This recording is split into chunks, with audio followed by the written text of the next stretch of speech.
আপনারা শুনছেন আকাশবাণী কলকাতা পডকাস্ট। আজ আমরা আকাশবাণী কলকাতা পডকাস্টে যাকে অতিথি হিসেবে পেয়েছি তিনি আসলে ঠিক একজন মানুষ নন। এবার এটা শুনলে আপনাদের মনে হতেই পারে যে একজন মানুষ নয় মানে কি অনেকজন আজ অতিথি? তা নয়। আজ আমাদের সঙ্গে যিনি রয়েছেন তিনি একদিকে সাংবাদিক, অন্যদিকে লেখক, অন্যদিকে অভিনেতা। আসলে তার বহুমুখী প্রতিভা তাকে ঠিক একটা আধারে হয়তো আমাদের চোখ বা আমাদের বোধ বা চেতনা তাকে নানা কাজে দেখতে অভ্যস্ত। আজ আমাদের সঙ্গে রয়েছেন সাংবাদিক, লেখক, অভিনেতা অনির্বাণ ভট্টাচার্য। আকাশবাণী কলকাতা স্টুডিওয়ে আপনাকে স্বাগত। অনেক ধন্যবাদ, আপনি আমার এই ইন্ট্রোডাকশনটা দিলেন। মানে আমি একটু অবাকই হলাম যে এতগুলো বললেন কিন্তু এর কোনোটাই তো ঠিক করে করে উঠতে পারি না। যাকে থ্যাংক ইউ আকাশবাণীকে এবং আপনাকে বিশেষ করে যে আমাকে এখানে আমন্ত্রণ জানালেন। আমরা আপনার কাজ নিয়ে সরাসরি কথায় চলে যাই।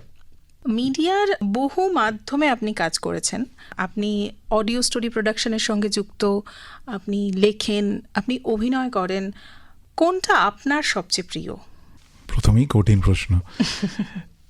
আসলে এই সবকটাই ভালো লাগে বলেই করি। অবশ্যই সাংবাদিকতাটা সেটা আমার ওই যাকে বলে যে ডে জব, চাকরি, সেটা আমার। কিন্তু বাকি যেগুলো করি অডিও স্টোরি করতে বা অডিও মাধ্যমে কাজ করতে আমার সত্যি সবচেয়ে ভালো লাগে। অনেক কিছু করে দেখেছি অডিওর মাধ্যমে, মানে যে পরিচালনা করা, এইটা সবচেয়ে ভাল লাগে। অভিনয়টা ভালো লাগে, লেখাটা ওই যে আমাকে লিখতেই হবে এই রকম সত্যি কিন্তু আমার কোনো সময় মনে হয় না। আমি আবার এমনটাও বলছি না যে আমার লেখা আসে, কিন্তু এই দুটোর মাঝখানে কোথাও একটা অবস্থান করে আমার লেখার এই ব্যাপারটা। ফলে আমি জানি না যদি একটাই বাঁচতে হয় কোনটাকে বাঁচবো, কিন্তু যখন যেটা ভালো লাগে সেটা করি। কিন্তু মনে হয় অডিও মাধ্যমে পরিচালনা করা, কাজ করাটা, এইটা বোধহয় একটু হলেও একচুল হলেও এগিয়ে থাকবে। বেশ, অর্থাৎ অডিও বা শোনা, শ্রবণ মাধ্যমে কাজ করতেই বেশি ভালো লাগে। যেহেতু আপনি অডিও মাধ্যমে কাজ করতে ভালোবাসেন আর আপনি রয়েছেন আকাশবাণী কলকাতা স্টুডিওয়, তো একটু জিজ্ঞেস করি, আকাশবাণীতেই প্রথমবার আসা? কাজের সূত্রে আকাশবাণীতে, মানে আমি এটাকে কাজই বলছি আর কি, আড্ডাটা আমাদের সেই সূত্রে প্রথম। কিন্তু এর আগে একবার এসছি একজনের সঙ্গে দেখা করতে, কাজের সূত্রে। হ্যাঁ, প্রথমবারই আর কি। পাশ দিয়ে গেছি, তাকিয়ে থেকেছি, ঢুকে যে পড়বো সেটা ভাবিনি সত্যি কোনোদিন। আকাশবাণীর সঙ্গে আপনার একটা যোগসূত্র আছে, আমাদের শ্রোতারা সেটা শুনলে খুব খুশি হবেন, যদি একটু বলেন। হ্যাঁ, বাণী কুমার আমার ঠাকুরদা।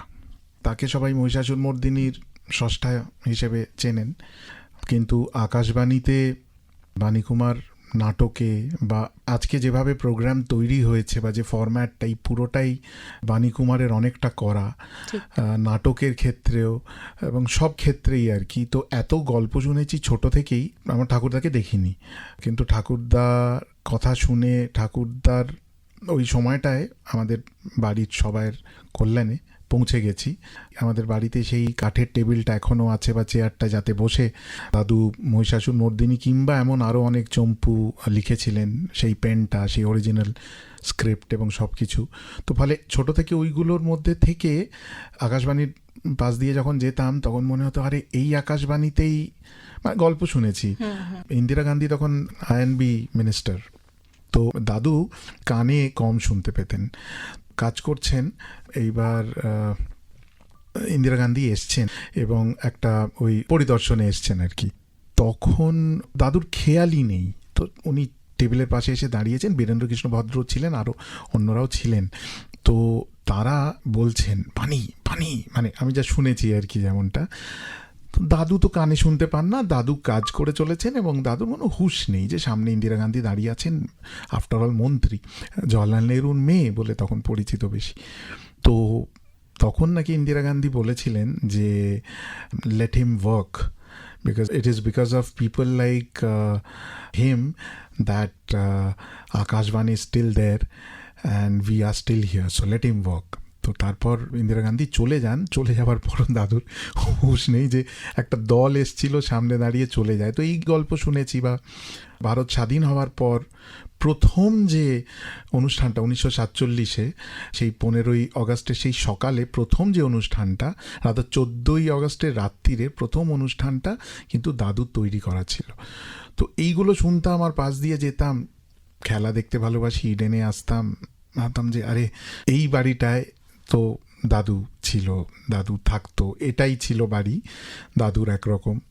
ফলে আজকে যখন এলাম এবং আপনার সঙ্গে হেঁটে আসছিলাম স্টুডিওয়ে, আশ্চর্য, আমি জানতাম না, আমি সিঁড়ি দিয়ে নেমে প্রথম চোখ পড়লো যে ছবিটাই সেটা দাদুর। এটা কাকতালীয় বটে, কিন্তু এটা একটু ভয়ই করলো যে প্রথম ওস্তাদ আমির খানের ছবি আছে, সত্যজিৎ রায়ের ছবি আছে, আরও অনেকের, চোখটা এখানেই পড়ে গেল। আমি কিন্তু জানতাম না ওখানে কোনো ছবি আছে, হ্যাঁ তো জানি না, তো ওইটার জন্যই একটু ইমোশনাল। বেশ, দাদুর প্রতি এরকম একটা শ্রদ্ধা বা তার এই যে কাজে নিমগ্ন থাকা, কোথাও আপনিও কি এতটাই কাজ ভালোবাসেন, ওয়ার্কাহলিক, সেই জন্যেই কি এত ধরনের কাজে নিজেকে এক্সপ্লোর করতে পছন্দ করেন? বা কাজের মাধ্যমে কিছুটা তো আমরা নিজেদেরকে খুঁজে পাই বা খোঁজার চেষ্টা করি অন্তত, যদি সেই কাজটা আমাদের পছন্দসই হয়। তো সেটা কি আপনার ভেতরেও আছে? একেবারেই, এটা তো আছেই, এটা বুঝতে পারি আমি, এবং আরও বুঝতে পারি কারণ আমি এখন যেগুলো করি, আপনি যেগুলো বলছিলেন, এর কোনোটাই কিন্তু আমি ছোট থেকে আমি এর মধ্যে কোনো সময় ছিলাম না। আমি বাংলা পড়িনি, আমার ফার্স্ট ল্যাঙ্গুয়েজ ইংলিশ ছিল, কারণ আমার প্রথম 14 বছর মানে জন্মেছি এখানে, কিন্তু প্রথম 14 বছর আমার কেটেছে উড়িষ্যার বরবিল বলে একটি ছোট্ট টাউনে। তো সেখানে ফার্স্ট ল্যাঙ্গুয়েজ ইংলিশ, মানে জনশতাব্দী, বারবিল জনশতাব্দী এক্সপ্রেস যে ট্রেনটা চলে, হ্যাঁ এখন যায়, তখন ছিল না, ঠিক। তো English first language, second language Hindi, Bangla পড়িনি। তারপর আমি বাংলা কাগজে চাকরি করেছি, বাংলা ছবি বা বাংলা টিভির জন্য লিখেছি, অডিওতে বাংলার কাজ করেছি বা করছি। অভিনয় আমি জীবনে করিনি। ওই ছোটবেলায় সবাই হয় না যে ওই রবীন্দ্র জয়ন্তীতে পাড়ায় যে তৃতীয় বৈজ্ঞানিক, হ্যাঁ, যে শুধু একটা বলে, আমি সেটা একবার করেছি। তো আমি নাটকও করিনি কোনো সময়। তো এখন অভিনয় করি, অন্তত আমাকে তো মেরে বার করে দেয় না, ফলে বুঝতে পারি যে খুব খারাপ হয়তো নয়। অডিওর কাজও করেছি, শুনেছি রেডিও, কিন্তু কাজ করব তেমন কোনো দিন ভাবিনি। ফলে যে যে জিনিসগুলো আমি করছি সেগুলো আমি মানে তার কোনো অরিজিন স্টোরি যদি খুঁজতে যাওয়া হয় আমি খুঁজে পাবো না।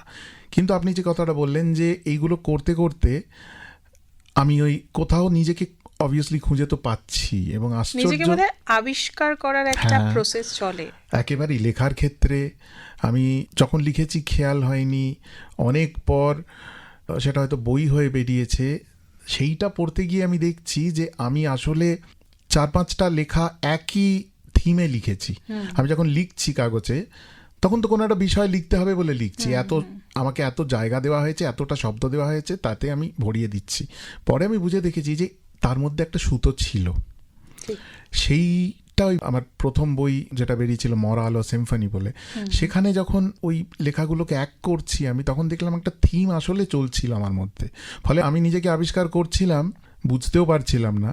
বইতে যখন একত্রিত হয়ে এবার পড়লাম, তখন আমি ছবিটা বুঝতে পারলাম যে আসলে আমি একটা জার্নিতে বেরিয়েছি, সেই জার্নিরই একটা খণ্ড চলে এসছে। ফলে হ্যাঁ, আবিষ্কার তো করি, ভালো লাগে। আরেকটা জিনিস কি জানেন তো, সেটা হচ্ছে যে কোনো ক্ষেত্রে আমি মনে করি, আপনি ডেফিনেটলি অ্যাগ্রি করবেন, আপনি নিজে ক্রিয়েটার, যে সব কিছুতে রোজকার কাজেও যদি একটা নতুনভাবে মানে একটা জিনিস হয়ে আসছে, 3 লক্ষ বার হয়ে এসছে, তারপরে আমার কাছে এসছে, এবার আমার ভাবনাটা তো হতে পারে 3 লক্ষ বার হয়েছে, আর নতুন কি হতে তো পারে না।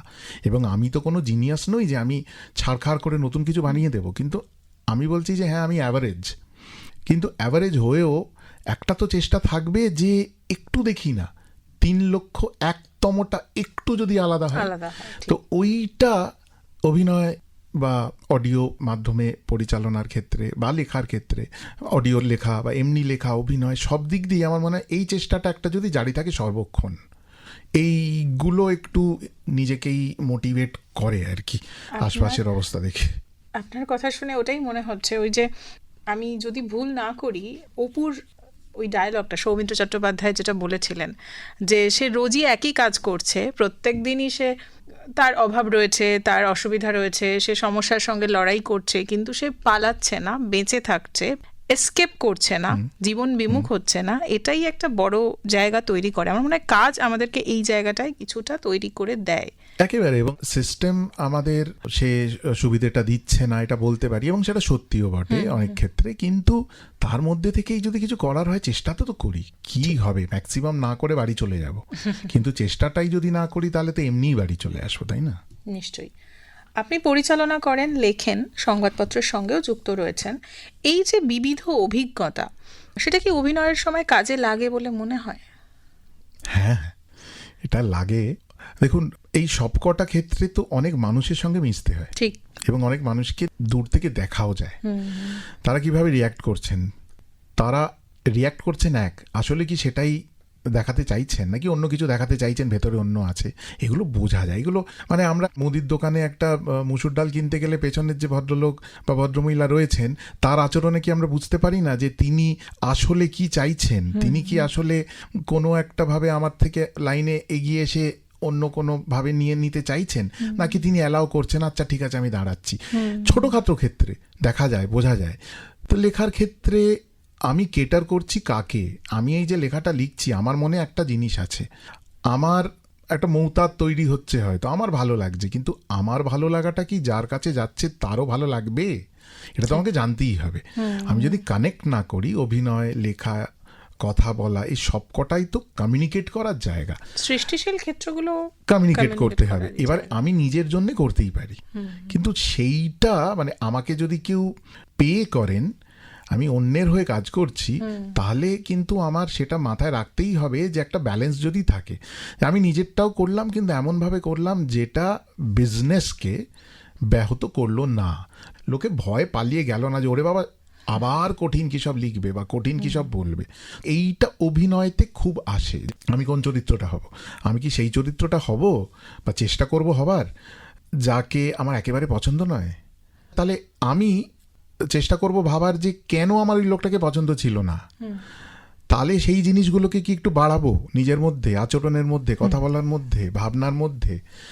তো এইটা তো একটা থাকে, একটা চরিত্র হওয়া চেষ্টা। আমি জানি না একটা চরিত্র হওয়া যায় কি না। আগেন, এই কোনো ফিল্ডেই আমার শিক্ষা নেই, আমার বলার যোগ্যতা তেমন নেই, মানে প্রথাগত প্রশিক্ষণ আপনার না নেই না কোনোটাতে নেই, ফলে আমি একটু কুণ্ঠিত হয়ে থাকি, লজ্জাতে থাকি।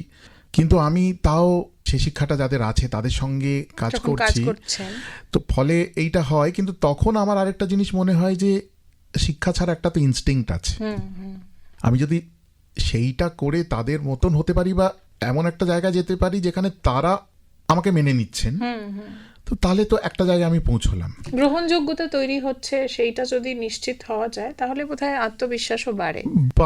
এবং তখন তো আরেকটা প্রশ্ন করারও জায়গা আছে, তাই না, যে প্রথাগত যেটা শেখানো হচ্ছে তার বাইরে কি অন্য কোনো স্ট্রিম নেই, এই রকম ভাবেই কি করতে হয় নাকি অন্যভাবেও করা যায়?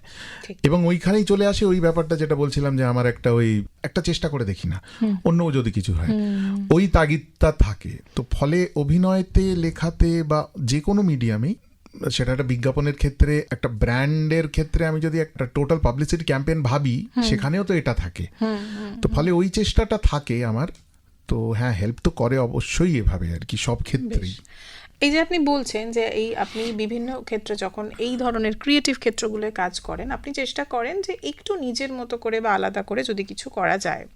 তো এই ক্ষেত্রে কি এমন কোনো অভিজ্ঞতার সম্মুখীন হতে হয়েছে? ধরে নিন লেখার ক্ষেত্রে হোক, মানে ক্রিয়েটিভ ফ্রিডম আমরা যেটাকে বলি, সৃষ্টিশীলতার যে স্বাধীনতাটা, কোথাও মনে হয় যে কাজ করতে গিয়ে যে সেই স্বাধীনতাটা আপনি পাচ্ছেন না। কারণ যদি আমি সংবাদপত্রের কথা ধরি, সংবাদপত্র তো সবার আগে আজকাল যেটা আমরা ভাবি সাধারণত, যে মার্কেটে কি চলছে, বাজার কি চাইছে।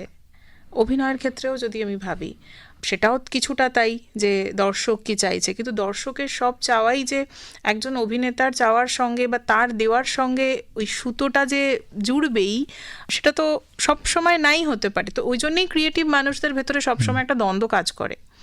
তো সেই জায়গা থেকেই জিজ্ঞেস করছি যে লেখালেখি বা অভিনয় বা এই শ্রবণ মাধ্যমে পরিচালনার যে কাজগুলো আপনি করেন, কখনো কি মনে হয়েছে এই ধরনের কোনো দ্বন্দ্বমূলক অভিজ্ঞতা হয়েছে?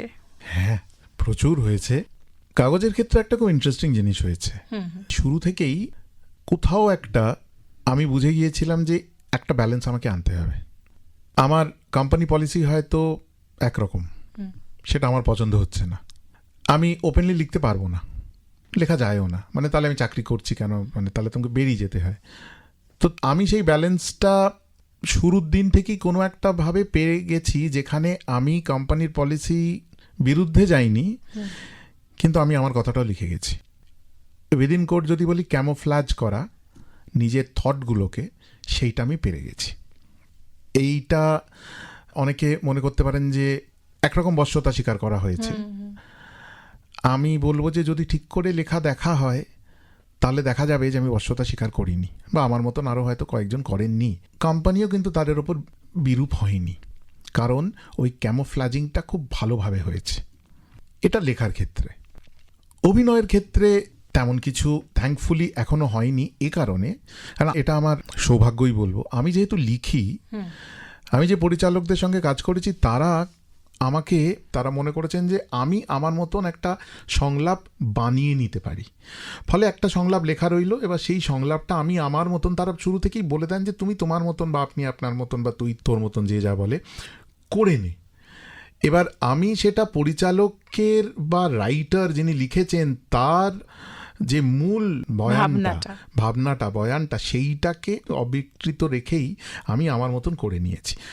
আমি আমার মতন পজ দিয়ে নিয়েছি, আমার মতন পুরো সেন্টেন্স হয়তো বলিনি, সাইলেন্স বা অভিব্যক্তি দিয়ে খেলে দিয়েছি। সেইটা আমার একটা সুবিধে হয়েছে, এবং আমার ধারণা আমি সেগুলো খুব একটা খারাপ করিনি, কারণ পরের পরিচালকও আমাকে সেটা অ্যালাউ করেছেন। ফলে সেখানেও আমার অসুবিধে হয়নি। হ্যাঁ, একটা জিনিস হয় গ্রহণযোগ্যতার ক্ষেত্রে, যেরকম আমি এত পুলিশের অভিনয় করেছি, পুলিশের রোলে, সেটা সবার হয়, ওই একরকম টাইপকাস্ট হয়ে যায়। তো সবাই জানে যে পুলিশ, আচ্ছা আবার, তো ফলে এইটা আমার একটা মুশকিল হয় যে পরবর্তী পুলিশটা তাহলে আমি কি করব, একই করার তো মানে হয় না, সেইটা থাকে। কিন্তু এই অডিও মাধ্যমে আমার খুব ইন্টারেস্টিং, আমার রোজ ক্লায়েন্টের সঙ্গে সংঘাত চলে।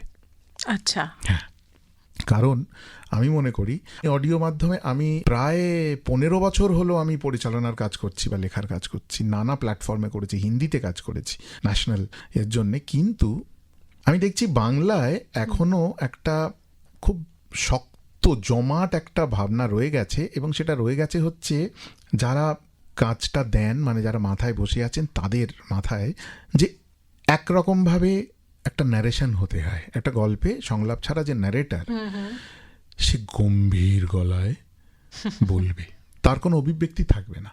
এবার আমার পয়েন্টটা হচ্ছে যে তা কেন, সে নিউট্রাল কেন হবে? একজন ন্যারেটার কে? ন্যারেটার তো আমাকে গল্পটায় সঙ্গে করে নিয়ে যাচ্ছে। তাহলে সেই গল্পের একটি চরিত্র যদি বিপদে পড়ে, তার গলায় একটা গলা কাঁপবে না? কাঁপবে তো। সে কেন নিউট্রাল?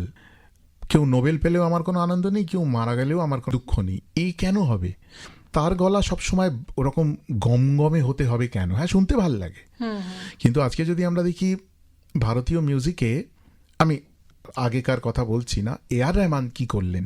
এআর রহমান তো ভেঙে চুরমার করে দিলেন যে আমি গায়কের কাস্টিং তেমনভাবে করব যেমনটা যে গানটা তৈরি হয়েছে সেটা যে চাইছে, সেটা খ্যানখ্যানে যদি এটা গলা হয় তাহলে সেই করবে।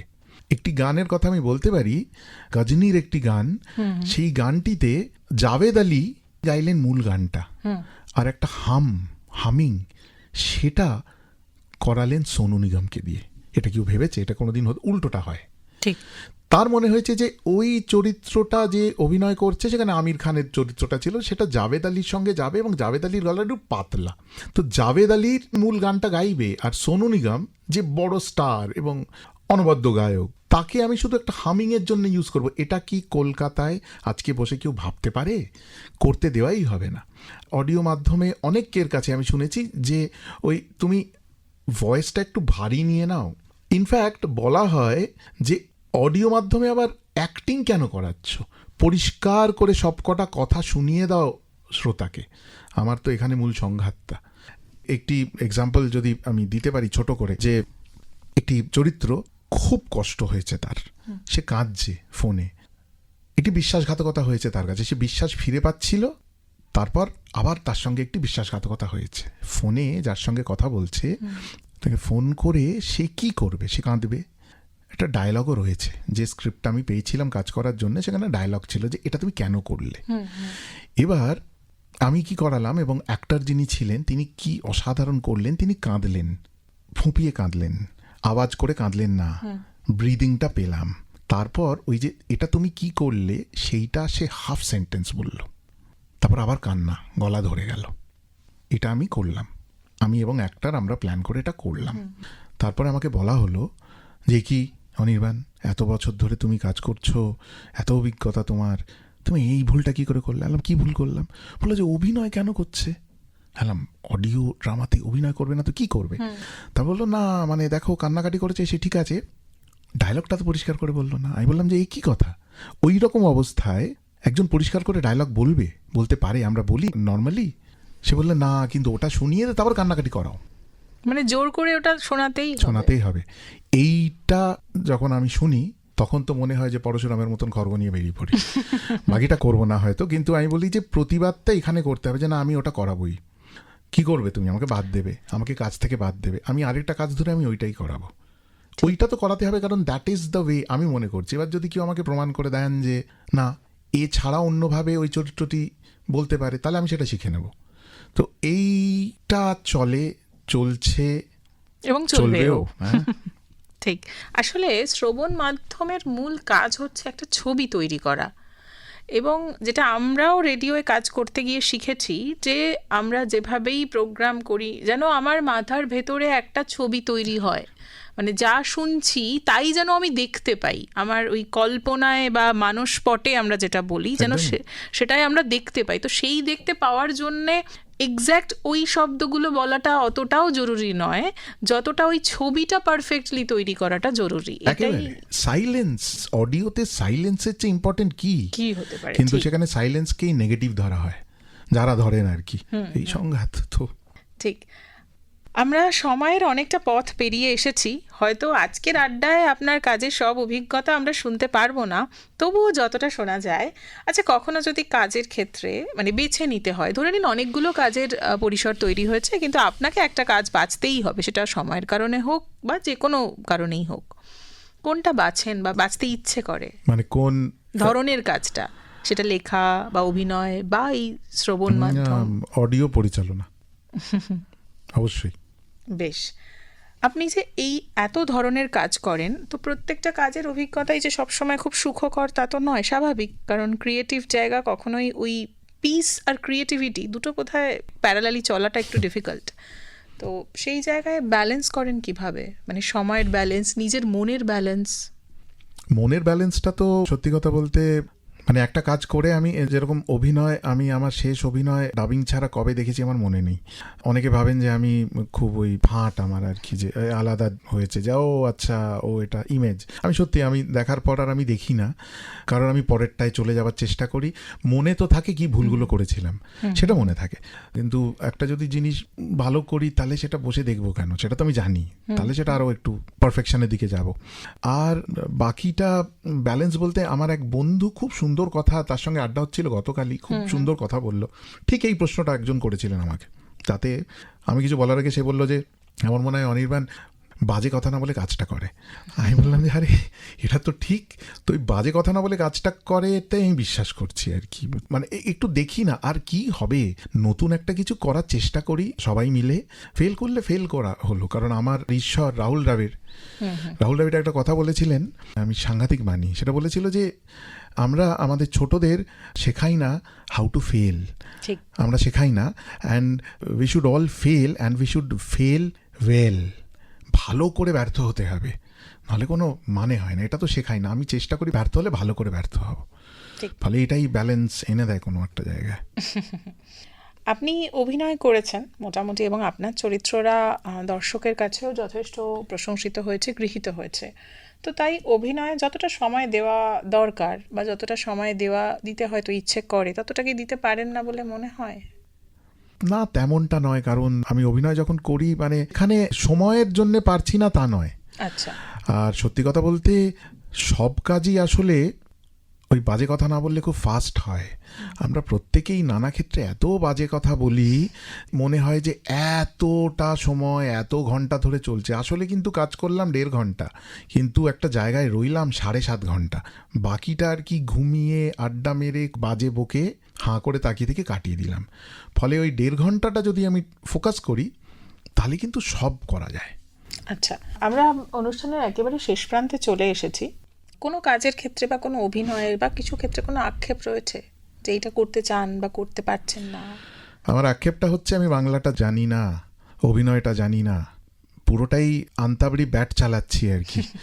লেগে গেলে লেগে যাচ্ছে, না লাগলেও লোকে কিছু বলছে না। আক্ষেপ এইটাই যে আমাকে এসে একজন কেউ বলছে না, যে বা সেই লোকটার অভাব যে আমাকে দিয়ে বসিয়ে বলবে যে শোন তুই এইগুলো ধেড়িয়েছিস, এইটা তুই কিছুই পারিস নি, মূর্খের মতন কাজ করেছিস, বা এইটা লিখেছিস বা ওটা ভেবেছিস, এই মূর্খামিটা ছাড়, একটু শিক্ষিত হ। সেই লোকটাকে পাচ্ছি না আমি, এটাই আমার আক্ষেপ। ততদিন তবে ক্রিজে দাঁড়িয়ে যাব, ততদিন যেমন ব্যাট চলছে। ব্যাট চালাতে হবে, মোহনবাগান ব্যাট তো চালিয়ে যেতেই হবে। আচ্ছা, আমরা শেষ প্রশ্নয় চলে এসেছি। আমার একটা বিষয় জানার, আপনি নিজে লেখেন, নিশ্চয়ই অনেকটাই পড়াশোনার সময় বের করতে হয়, কারণ সাংবাদিকতা বা লেখালেখির কাজের জন্য পড়াশোনাটা অপশনাল নয়, বাধ্যতামূলক বলেই মনে হয়। তো এই যে পড়াশোনা এবং এই অডিও স্টোরি, যেটা এখন সত্যি এক ধীরে ধীরে সাহিত্যের ওই যে ম্যাজিক, সেই জায়গাটা কিন্তু অনেকটা ধীরে ধীরে অডিও স্টোরি নিচ্ছে। আপনি নিজেও পরিচালনা করেন এবং আপনি সেটাই বিভিন্ন ছোট ছোট ঘটনার মাধ্যমে বোঝাচ্ছিলেন যে ম্যাজিকটা কীভাবে তৈরি করা যেতে পারে। কিন্তু যদি সত্যি অডিও স্টোরি সাহিত্যের জায়গাটা সম্পূর্ণ নিয়ে নেয়, সেটা বাংলা হোক, অন্য ভাষা হোক, যে কোনো, তাহলে তো বই বা লেখা পড়ার সংখ্যাটা, মানে পড়বে মানুষ, সেই সংখ্যা তো কমে যাবে। সেই নিয়ে আপনার কি মতামত? আমি বলছি কমবে না, কমছেও না, আমাদের দেখানো হচ্ছে যে আসলে কমছে। অবভিয়াসলি টেকনোলজি যেরমভাবে এগোচ্ছে তাতে একটা তো সব কিছুই কমবে, পুরনো জিনিস নতুন জিনিস আসবে, সেটা নিয়ে কথা হচ্ছে না। কিন্তু আমি কাগজে রয়েছি, যে কাজটা করছি তাতে আমি দেখতে পাই এত ইয়াং ছেলে মেয়ে আছে, তাদের যা জ্ঞান, আমার লজ্জা করে তাদের সঙ্গে কথা বলতে। এবং আমি জানি আমার মতন আরও কয়েকজন আছেন, তাদের চেয়ে অনেক বেশি জ্ঞান, একটা 23, 24, 25 বছরের ছেলে কিংবা মেয়ের, সে যখন সাহিত্য নিয়ে কথা বলছে, যা রেফারেন্স দিচ্ছে, বাংলায় বিদেশি সব রকম সাহিত্য নিয়ে, তো এইটা কমবে না। আমি বলছি আমাদের সেই ছেলে মেয়েদের খুঁজে বার করতে হবে। আমি আপনাকে বলবো, আপনাদের বলবো যে আমার মতন অ্যাভারেজদের বাদ দিন, সত্যি কথা বলছি, এই ছেলে মেয়েদের আনুন, তাদের সাক্ষাৎকার নিন, তাদের খুব দরকার। আমরা 12th ম্যান, আমরা চা জল দেবো, সেটা খারাপ কাজ নয়, কিন্তু এদের আনুন, এটা আছে। আর অডিও স্টোরির ক্ষেত্রে যেটা বলছেন, বাংলা, আমি শব্দটা ব্যবহারই করছি, বাজার যা অবস্থা না, তাতে আক্ষেপ মানে কিছুতেই নিতে পারবে না। তারা লিপ সার্ভিস বলে না, বুড়ি ছুঁয়ে যাচ্ছে, শুধু কেউ গভীরে ঢুকছে না, ঢুকতে দিচ্ছে না। যারা ঢুকতে চাইছে তাদেরকে ঢুকতে দেওয়া হচ্ছে না।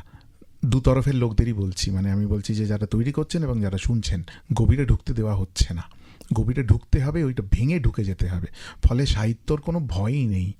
এত লিপ সার্ভিস যদি করা হয়, বুড়ি ছুঁয়ে যদি যাওয়া হয়, তাহলে আর ভয়ের কি আছে? এটা বড় আক্ষেপ।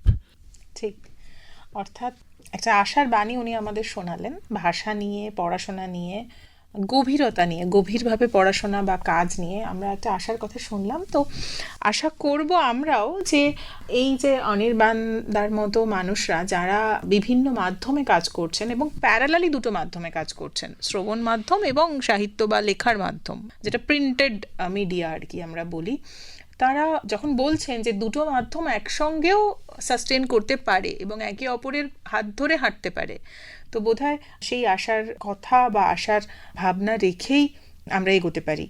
আমাদের হাতে আজ আর সময় নেই, আজকের আড্ডা এখানেই শেষ করতে হবে। আপনারা শুনছিলেন আকাশবাণী কলকাতা পডকাস্ট।